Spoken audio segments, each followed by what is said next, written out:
같이 기도하고 말씀 생각하십시다. 하나님 아버지 감사합니다. 이제도 저희들이 하나님께 예배를 드리며 살아계신 하나님, 천지 만물을 창조하시고 홀로 주장하시는 하나님, 오늘도 주의 이름으로 모인 저희들 가운데 계시고 저희 각인의 심령 속에 영원히 내주하시고 또 주의 이름으로 두세 사람이 모인 곳에 함께 하시는 주님 감사합니다. 우리 가운데 주의 얼굴빛을 비추시고 주의 영광을 조금 드러내셔서 하나님이 우리와 함께 하시는 특권을 주님 누리게 하시고 기쁨과 복을 얻게 하여 주시고 또 말씀하여 주셔서 부족한 종이 감히 하나님의 진리의 말씀을 조금 해석하며 즐거이 전하게 하여 주시고 또 듣는 이들이 함께 성경책을 깨닫는 즐거움을 주시고 배우는 즐거움을 주시고 복습하는 즐거움을 주시기를 소원합니다. 하나님의 영, 진리의 영께서 저희 가운데 계셔서 저희를 항상 진리 가운데로, 진리의 충만함 가운데로 인도하여 주옵소서. 예수님의 이름으로 기도하옵나이다. 아멘. 아멘. 나병 환자의 정결법에 대한 말씀입니다. 1절부터 7절 우리가 읽어본 바와 같이 여호와께서는 모세에게 나병 환자가 정결케 되는 날의 규례에 대해 명하셨습니다. 병이 나은 나병 환자는 제사장에게 데려갈 것이며 사람들이 그를 제사장으로에게 데려옵니다. 그가 진 안으로 들어올 수 없으니까 사람이 진 밖에 나가서 나병 환자들이 거하는 따로 격리돼 사는 곳에 가서 그가 이제 제사장한테로 오도록 진 가까이, 성 가까이로 오게 하며 성에는 들어오지 못하죠. 제사장은 진에서 나가서, 제사장이 나가서 그를 진찰하게 되겠죠. 진에서 나가서 그를 진찰하고 하나님께서 명하신 정결법대로 행해야 했습니다. 병이 나은 나병 환자를 정결케 하는 의식은 단지 위생적 의미뿐 아니라 영적 의미도 있었다고 봅니다. 나병을 포함한 인간의 모든 불행은 근본적으로 죄 때문에 왔습니다. 그러므로 그 정결 의식은 죄 씻음을 상징하는 의식이었습니다. 새 두 마리, 산새 두 마리, 정한 산새 두 마리.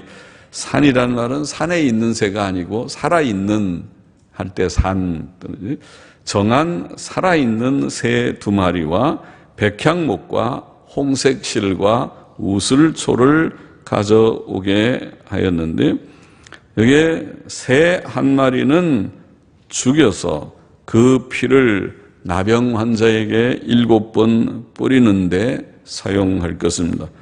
또 살아있는 다른 새 한 마리는 들에 놓아줌으로써 그리스도의 대속 사역과 죄의 완전한 제거를 이제 그 죄가 그 새에게 마치 전달이 돼서 새가 다 죄를 짊어지고 널리 날아가 버리는 것과 같은 그런 상징이었습니다. 백향목은 썩지 않음을 상징하고 홍색실은 그리스도의 속죄의 피를 상징하였다고 봅니다. 우슬초는 향기로운 냄새가 나며 피를 적셔 뿌리기에 편리한 풀이라고 보입니다. 그래서 우슬초, 백향목과 홍색실과 우슬초를 같이 그 한 마리 죽은 새의 피에 적셔서 그 다음에 그 깨끗하게 될 나병에서 나은 환자를 향해서 7번, 1번, 2번, 3번 또 찍어서 4번 또 이렇게 해서 7번을 뿌리도록 그렇게 했습니다. 그것은 완전한 정결, 완전히 깨끗하게 되는 것을 상징했을 것입니다. 인간의 죄 때문에 모든 불행이 왔고 죄 씻음을 통해 참 평강과 행복이 오는 것은 성경이 보이는 기본적인 진리입니다. 그것을 늘 유념해야 하겠습니다. 우리의 불행은 죄 문제 때문에 오는 것입니다. 그러기 때문에 참 평강을 얻으려면 하나님 중심으로 와야 된다는 것입니다. 그래서 이 하나님께 예배드리고 하나님을 섬기는 말씀과 기도의 삶은 우리에게 있어서 생명과 같고, 이것 없으면 아무것도 없고, 이것 없으면 다른 모든 것 다 가져도 소용이 없고, 이것 있으면 사실은 모든 것을 가진 것 같다는 것을 깨닫는 것이 경건의 시작입니다. 참 경건을 가지고 하나님 중심으로 나아와 죄 씻음을 받고 또 하나님 앞에 순복할 때, 죄라는 것은 하나님 없이 사는 것이 죄였기 때문에, 하나님의 계명에 어긋나는 것이 죄였기 때문에 죄 씻음을 받고 하나님께로 돌아온다는 말은 이제는 하나님을 섬기는 것을 말하고, 이제는 하나님의 계명대로 살기를 결심하는 것을 말하고 그대로 실천하는 것을 의미하여야 할 것입니다. 그렇게 할 때에 우리에게 참된 평강과 행복이 가능합니다. 8절 9절에 보면 나병에서 정결함을 받는 자는 또 그 옷을 빨고 모든 털을 밀고 물로 몸을 씻어야 깨끗게 되었고 그 후에 백성의 진에 들어올 수 있었습니다. 그러나 그는 자기 장막 밖에서 또 7일을 거해야 했습니다.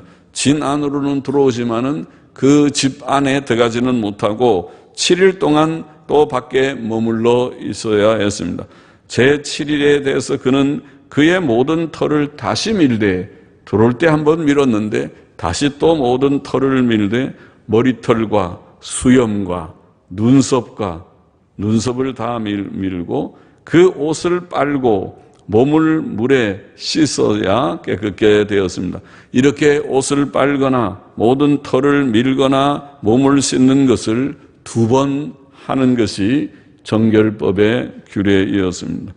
그것은 위생적 의미뿐 아니라 도덕적으로 완전한 정결함을 상징합니다.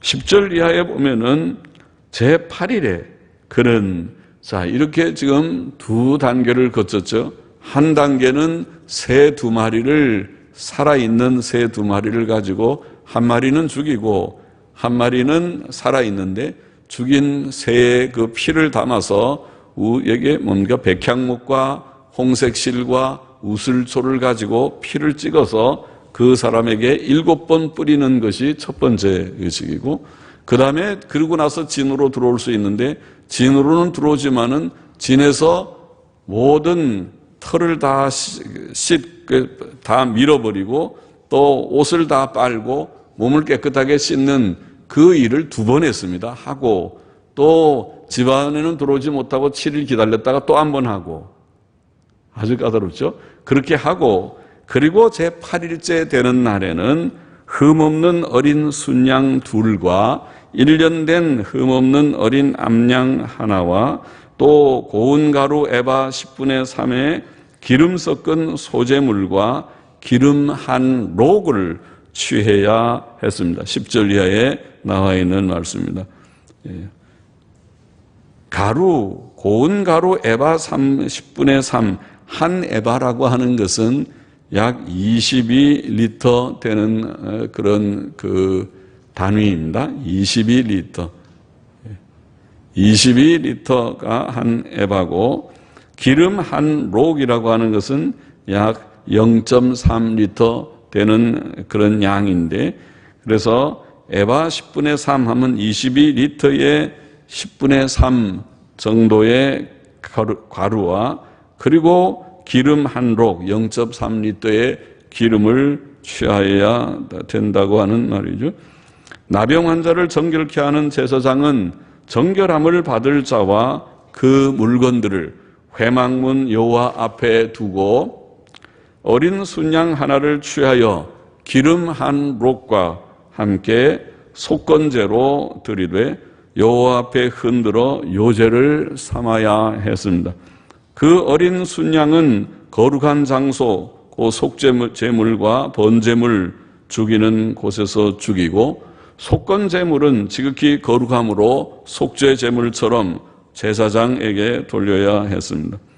또 제사장은 그 속건제물의 피를 취하여 정결함을 받을 환자의 오른편 귀뿌리와, 귀뿌리라고 그러죠. 귀뿌리와 귓뿌리라고 하는 여기에 물렁 나온 귓뿌리와 오른손 엄지가락과 오른발 엄지가락에 그 속건제물의 피를 바르라고 그렇게 말하고 있습니다. 레위기 1장과 4장의 규정대로 어린 순양 하나는 속건제를 위해 또 다른 하나는 번제를 위해 쓰였습니다. 어린 순양 2마리를 준비하라고 했으니까 하나는 속건제고 하나는 번제를 위해서, 또 1년 된 흠없는 어린 암양은 속죄제로 사용됩니다. 속죄제에서는 사람이 개인적으로 속죄제를 드릴 때는 어린 암양을 드리도록 규정하고 있죠. 레위기 4장 끝에 가보면 있습니다.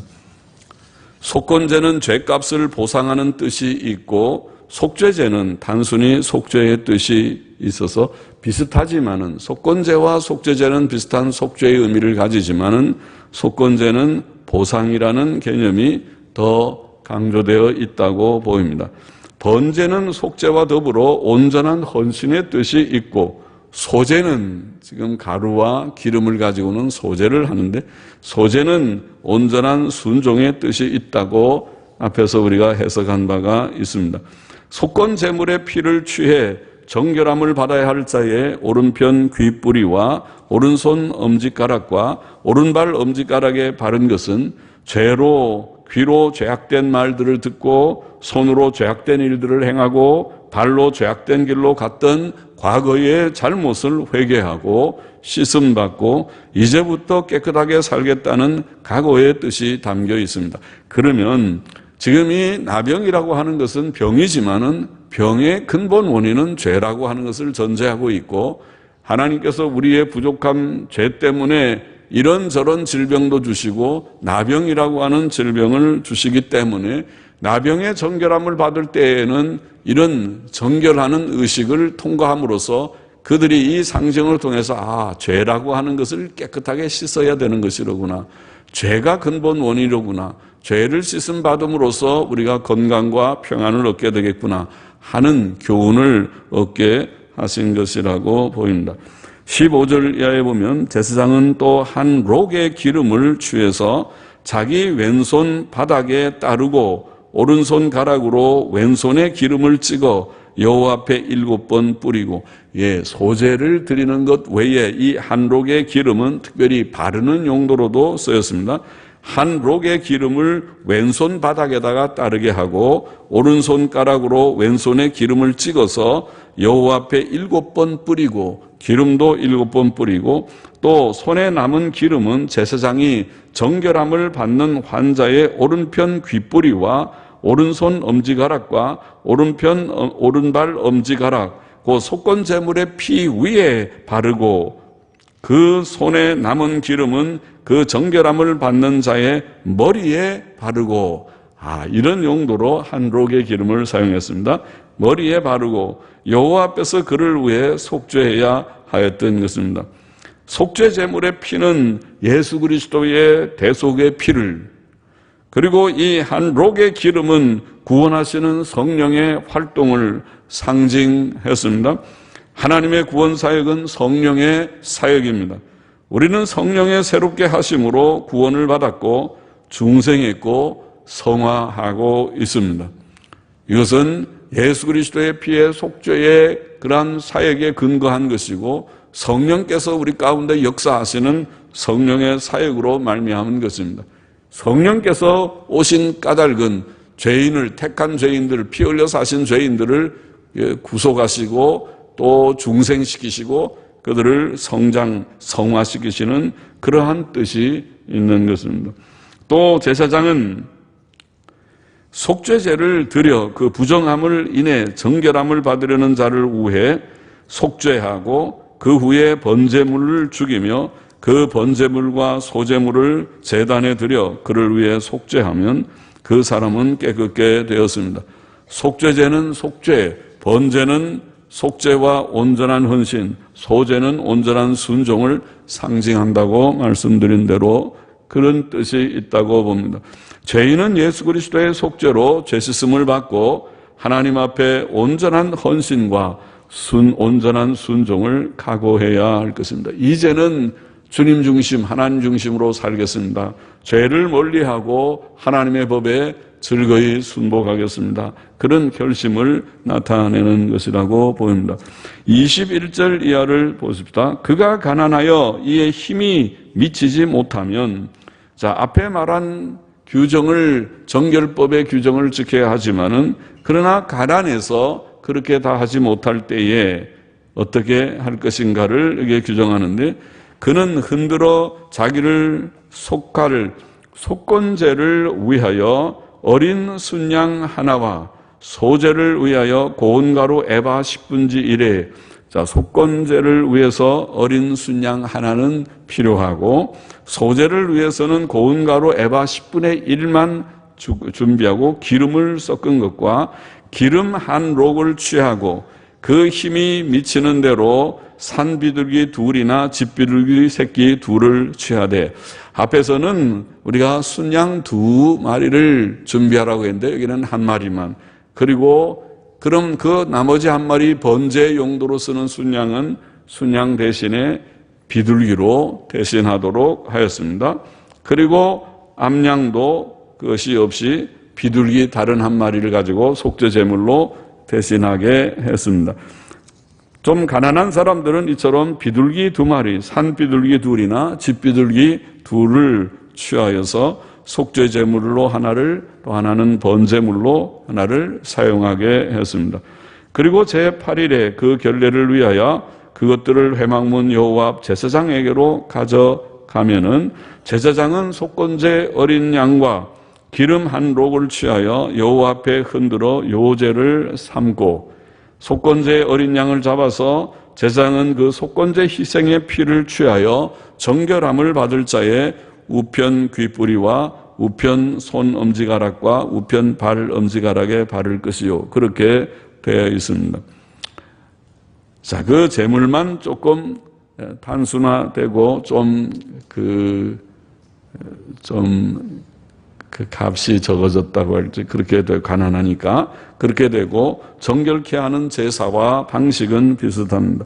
26절에 보면은 제사장은 그 기름을 자기 좌편 손바닥에 따르고 우편 손가락으로 좌편 손에 기름을 조금 찍어 여호와 앞에 7번 뿌릴 것이요, 그것도 비슷하죠. 그 손의 기름은 제사장이 정결함을 받을 자의 우편 귓뿌리와 우편 손 엄지가락과 우편 발 엄지가락, 그 속건제 희생의 피를 바른 곳에 바를 것이며, 또 그 손에 남은 기름은 제사장이 그 정결함을 받는 자의 머리에 발라 여호와 앞에서 그를 위하여 속죄할 것이며, 그는 힘이 미치는 대로 산비둘기 하나나 집비둘기 새끼 하나를 들이되, 곧 그 힘이 미치는 것에 하나는 속죄제로 하나는 소제와 함께 번제로 드릴 것이요, 제사장은 정결함을 받을 자를 위하여 여호와 앞에 속죄할지니 문둥병 환자로서 그 결례에 힘이 부족한 자, 곧 어려운, 가정형편이 좀 어려운 자의 규례가 이러하니라, 그렇게 되어 있고, 33절에 보면은 이제 이 나병이 개인에게만 드는 것이 아니고 집에 이 나병이 발생하는 그런 경우를 언급하고 있습니다. 그럴 때의 규례입니다. 좀 읽어보십시다.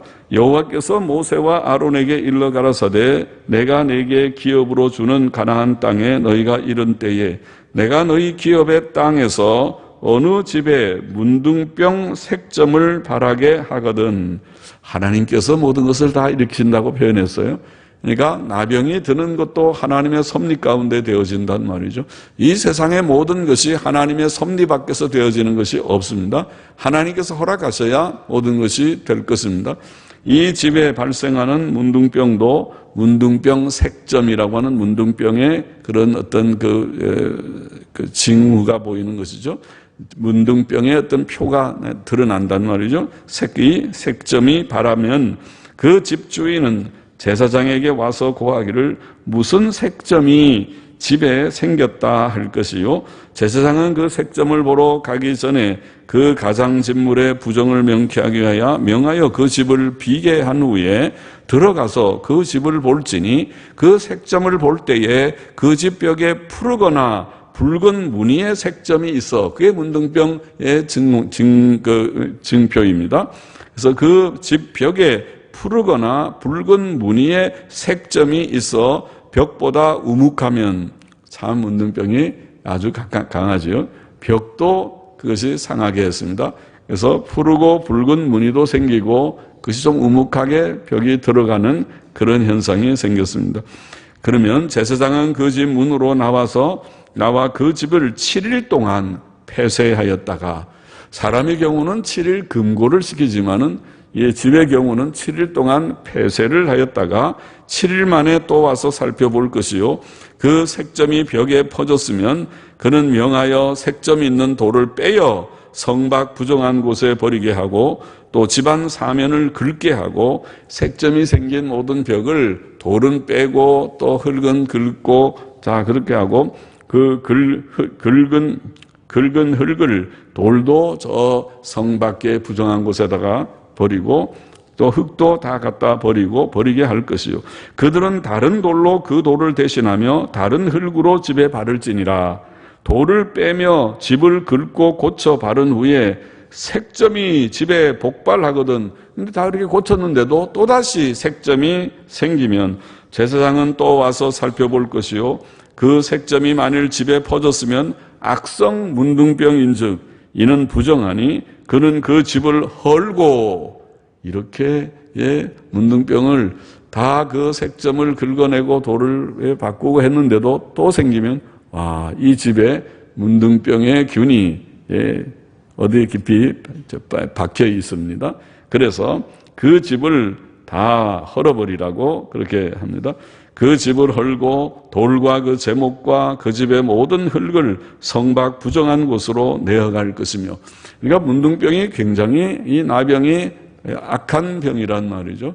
그래서 이 병을 이렇게 다스리지 않으면은 주위에 곧 전염되어서 또 많은 사람들에게도 또 다른 집들에게도 그렇게 영향을 끼치게 될 것이니까 집에 그것이 생기면 사람에게도 없는 거겠죠. 그러니까 이것을 이렇게 다 헐어버리고 그것을 성밖 부정한 곳으로 내어갈 것이며, 그 집을 폐쇄한 날 동안에 들어가는 자는 저녁까지 부정할 것이요, 그 집에서 자는 자는 그 옷을 빨 것이요, 그 집에서 먹는 자도 그 옷을 빨 것이니라. 이렇게 규정을 했고, 48절 이하에 보면은 그 집을 고쳐 바른 후에 제사장이 들어가 살펴보아서 색점이 집에 퍼지지 아니하였으면, 다 고쳤는데 퍼지지 않는 경우, 이제 다 퍼졌을 때는 다 헐어버리지만은 퍼지지 않았으면 이는 색점이 나은 것이니 제사장은 그 집을 정하다 하고 그는 그 집을 정결케 하기 위하여, 이렇게 정하다고 한 후에 이제 우리가 그 나병 개인이 정결법을 이렇게 말한 것과 같이 이제 이 집에 대해서도 정결법을 적용합니다. 그래서 새 2마리와 백향목과 홍색실과 우슬초를 취하고 그 새 하나를 흐르는 물 위에 질그릇 안에서 잡고 백향목과 우슬초와 홍색실과 산 새를 가져다가 잡은 새의 피와 흐르는 물을 찍어 그 집에 7번 뿌릴 것이요, 그는 새의 피와 흐르는 물과 산새와, 산새는 살아있는 새란 뜻이라고 했죠, 백향목과 우슬초와 홍색실로 집을 정결케 하고 그 산새는 성밖 들에 놓아 그 집을 위하여 속할 것이라. 그리하면 정결하리라. 그런 방식으로 집을 정결케 할 것이라고 그렇게 규정하고 있습니다. 그 다음에 무슨 제사 드리는 것은 없고, 그런 처음에 정결케 하는 것만을 적용하는 것으로 되어 있습니다. 54절, 이는 각종 문둥병 환처에 대한 규례니 곧 옴과 의복과 가옥의 문둥병과 붓는 것과 피부병과 색점에 언제는 부정하고 언제는 정함을 가르치는 것이니 문둥병의 규례가 이러하니라. 이렇게 자세하게 나병에 대한 규정을 2장에 걸쳐서 13장과 14장에 걸쳐서 나병에 대한 규례를 다 규정하고 있습니다. 다시 요약하면은 오늘 이 14장의 내용은 나병 환자가 병이 나으면 제사장에게 가서 정결의식을 행해야 했는데 그는 그날 즉시 살아있는 새 2마리와 백향목과 홍색실과 우슬초를 가지고 가서 정결의식을 행하고 옷을 빨고 모든 털을 밀고 몸을 씻어야 했고 그 백성이 거주하는 진영 안으로 들어올 수 있지만은 7일간 자기 장막 밖에 거해야 했고 제7일에 다시 모든 털을 밀고 옷을 빨고 몸을 물로 씻은 후에 자기 장막에 들어올 수 있었습니다. 또 제8일에는 속건제, 속죄제, 번제, 소제를 하나님께 드려야 했고 특히 속건제의 피를 그 오른편 귀뿌리와 오른손 엄지가락과 오른발 엄지가락에 바르며 또 한 록의 기름도 그 위에 발라야 했다. 그것이 규정의 요점의 그 내용입니다. 본장의 교훈은 무엇입니까? 첫째로 죄인은 완전한 죄 씻음이 필요한 것을 보이고 있습니다. 죄인은 완전한 죄 씻음이 필요합니다. 정결함을 받을 나병 환자에게 죽인 새의 피를 7번 뿌린 것이나 산 새를 들에 놓아준 것은 완전한 죄 씻음을 상징합니다. 죄인의 완전한 죄 씻음은 오직 예수 그리스도의 속죄의 피로만 가능합니다. 예수 그리스도께서는 모든 믿는 자에게 의를 이루기 위하여 율법의 마침이 되셨습니다. 십자가 위에서 흘리신 예수 그리스도의 보배로운 피는 죄인들의 모든 추하고 더러운 죄를 깨끗게 하십니다. 우리의 죄를 씻는 것은 예수의 피밖에 없습니다. 속죄의 피, 예수님께서 십자가 위에서 흘리신 그 피는 어린 양의 피요 속죄의 피입니다. 우리의 죄를 씻기에 가치 있는 그런 피였습니다. 우리는 모든 죄를 회개하고 예수 그리스도를 믿음으로 죄 씻음과 영생의 구원을 얻었습니다. 완전한 죄 씻음은 예수밖에 없다. 예수님밖에 없다.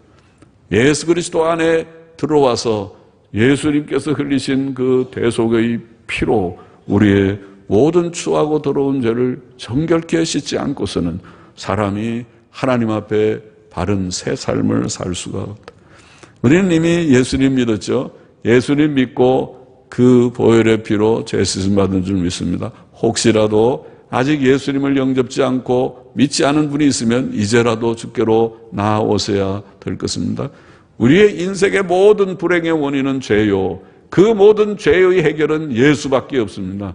예수 그리스도의 보배로운 피를 믿지 아니하면 그 속죄의 피에 우리가 씻음을 받지 않으면 그 피를 7번 뿌리듯이 주께서 흘리신 그 보배로운 피에 내가 적시듯이 나의 추하고 더러운 것이 주의 피로 깨끗하게 정결케 되지 아니하면 주 앞에 살 수 없고 영생을 얻을 수 없고 주 앞에 참된 평강을 누릴 수 없다. 불행을 벗어날 수 없다. 그것이 성경의 진리입니다. 죄 가운데 살고 허무하고 불행한 가운데 살다가 영원한 멸망에 처할 우리들을 위하여 주께서 피 흘려 구속하신 것을 우리가 깨달았습니다. 예수님 안에 다 들어오기를 바랍니다. 그 은혜 안에 거하기를 바랍니다. 둘째로 우리는 예수 그리스도의 속죄의 은혜만 믿고 성령의 은혜를 의지해야 되겠습니다. 속건제, 속죄제, 번제의 피는 속죄라고 그러죠. 속죄. 속건제도 속죄요. 보상의 의미가 있는 속죄요. 속죄제도 속죄요. 번제도 1차적인 의미는 속죄라고 그랬어요. 2차적으로 온전한 헌신의 뜻이 있지만 속죄는 예수 그리스도의 십자가에서 흘리신 속죄의 피를 상징하고 또 정결케 될 나병 환자의 귀와 손과 발에 발라진 기름은 한 록의 그 기름은 0.3리터의 그 기름을 가지고 피 위에 기름을 바르는 것은 성령의 은혜를 상징한다고 말했습니다. 우리는 예수 그리스도의 속죄의 은혜만 믿고 나의 죄를 씻기는 예수의 피밖에 없음을 믿고 또 성령의 은혜와 인도하심과 도우심을 사모하면서 성령님 이제까지 나를 인도하여 주셨으니 이제도 이후에도 주님의 인도하심을 따라서 갑니다. 성화는 갈라디아 5장 16절의 말씀대로 성화는 성령을 쫓아 행함으로 육체의 소욕을 극복하는 방식으로 이루어집니다.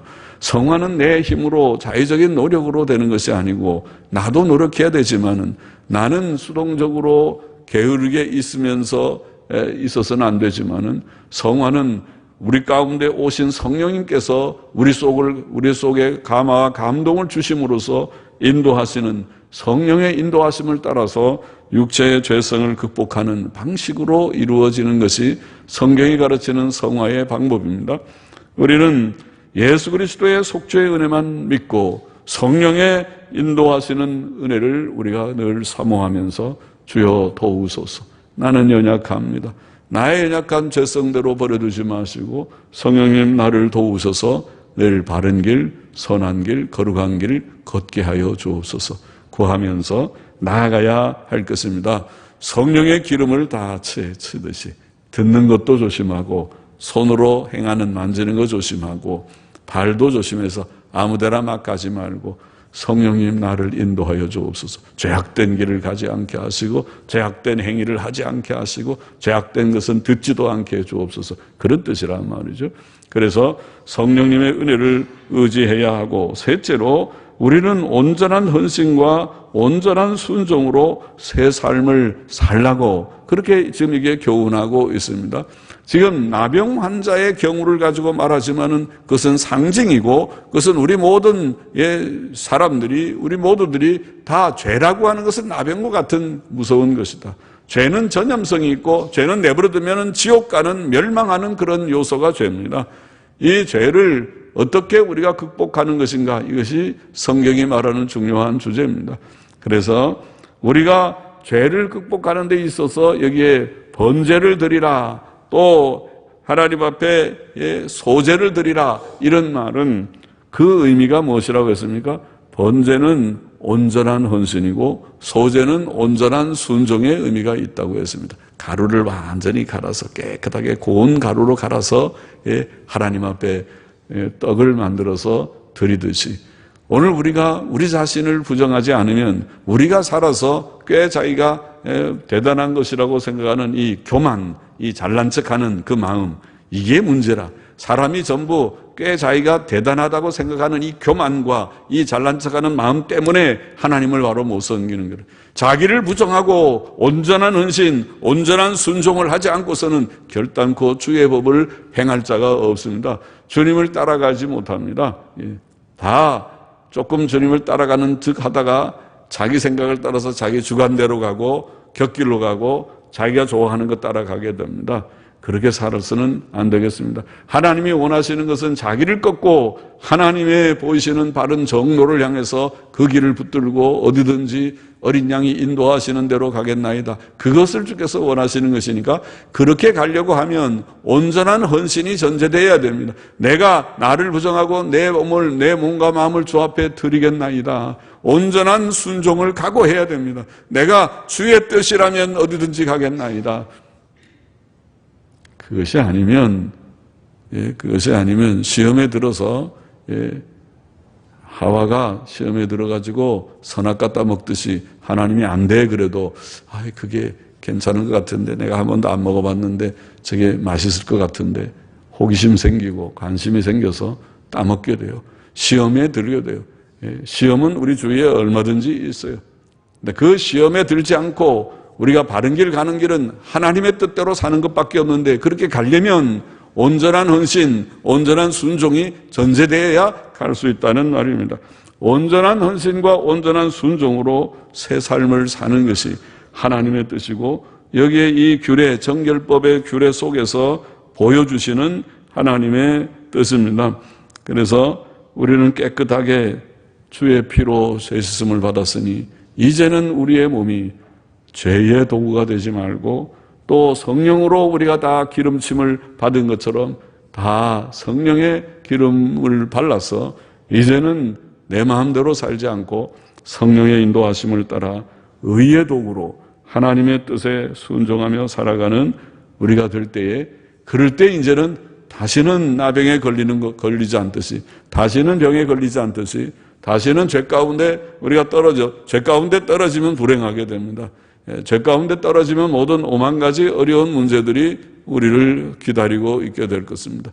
그래서 그러지 않게 이제는 예수 그리스도의 피로 씻음 받고 성령의 인도하심을 받아서 의의 길을 그럴 때에 평강이 넘치고 또 몸도 상당히 건강을 주실 줄을 믿습니다. 건강 주시기를 원합니다. 이 세상에 살 때에 건강도 필요하잖아요. 간혹 조금 아픈 거는 좋지만은 그 유익해요. 사람이 좀 아파봐야 그 다음에 아픈 사람 사정도 알고 아파봐야 이게 건강이 별거 아니구나. 하나님의 은혜가 아니면은 내가 바로 살지 못하는구나. 하나님을 더 의지하게 돼요. 그러니까 이게 고난이라는 것이 다 나쁜 것이 아니고 유익은 있는데 그러나 중심으로 우리가 하나님 뜻대로 바로 살게 될 때 하나님께서 상당한 건강, 상당한 평강을 우리에게 더하시는 것을 체험하게 될 것입니다. 기도하십시다. 하나님 아버지, 주로 말미암아 우리에게 완전한 죄 씻음을 주시고 또 속죄에 근거해서 성령의 내주하심으로 우리가 바른 길 걷도록 지도하여 주시는 것을 감사합니다. 하나님 아버지, 예수를 믿는다고 하지만은 우리들이 다 우리의 주관과 우리의 가치관을 가지고 잘못된 길로 가기가 쉬운 죄성을 가진 연약한 우리들이지만은 하나님 오늘 이 말씀의 교훈과 같이 온전한 헌신, 온전한 순종으로 바른 길 걸음으로 말미암아 하나님이 주시는 은혜를 우리가 땅 위에서도 누리고 다시는 나병에 걸리지 않듯이 다시는 연약한 이 세상에 주님이여 죄의 결과로 너무 고통받는 일이 있지 않고 항상 주의 풍성한 평강 가운데서 상당한 몸의 건강 가운데서 하나님께서 주시는 경제 안정 가운데서 하나님을 섬기며 하나님의 뜻을 힘써 행하는 주님 복된 저희들의 모든 삶이 되기를 심히 소망합니다. 하나님께서 모두들을 사랑하시고 그런 귀한 은혜를 항상 내려 주옵소서. 감사하며 예수님의 이름으로 기도하옵나이다. 아멘. 아멘.